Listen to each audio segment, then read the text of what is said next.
Hi guys, welcome back to my channel, Edmond Mendaros, and here with another quick tutorial. In today's tutorial, I'm going to show you guys how to add comments to folders on Windows 11. Alright, so without further ado, and let's go ahead. So ang next step ay dito lang sa start menu, so click mo lang yan. And then dito sa searching bar ay search lang natin yung File Explorer.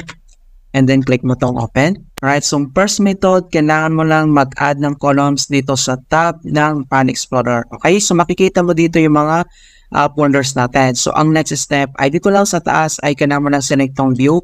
And then dapat ay nakaselect tong details. Okay, so click mo lang yan. And then next step ay kailangan mo lang i-select dito yung type. So dito sa taas makikita mo dito yung name, date modified, type, size, account. And then select mo tong type. Mag-right click ka lang. And then kailangan mo lang select tong more. So dito sa choose details, kailangan mo lang select dito yung comments. So scroll lang tayo. And then hanapin natin yung comments. Check tong box. Click mo tong okay.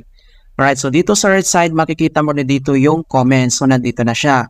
Alright, so but if you want a specific comments next to your folders, so kailangan mo lang mag-select dito ng folders natin. And then make sure to access yung folders.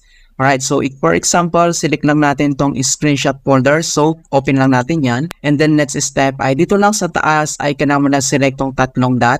And then kailangan mo lang select tong options. So, dito sa kanyang folder options, kailangan mo lang select tong view. So, click mo lang yan. And then dito sa kanyang advanced settings, kailangan lang natin hanapin yung hide protected operating system files. Uncheck mo lang ito. So, uncheck. Click mo tong yes. Click mo tong apply. And then click mo tong okay. So, mag-a-appear dito yung tinatawag na desktop.ini file. Ito siya. So, dito, kailangan mo lang mag-double click and then pop up ito mga kaibigan, ang kanyang system settings. Alright? So, dito lang sa baba ay kailangan mo lang i-type yung keyword na info and then lagyan natin tip and then yung equals. Alright? So, ito yung ilalagay mo, info, tip, equals. And then, pwede ka nang maglagay dito ng any comment na gusto mo. So, halimbawa, maglagay tayo, welcome to Edmond Mendaros channel. Right?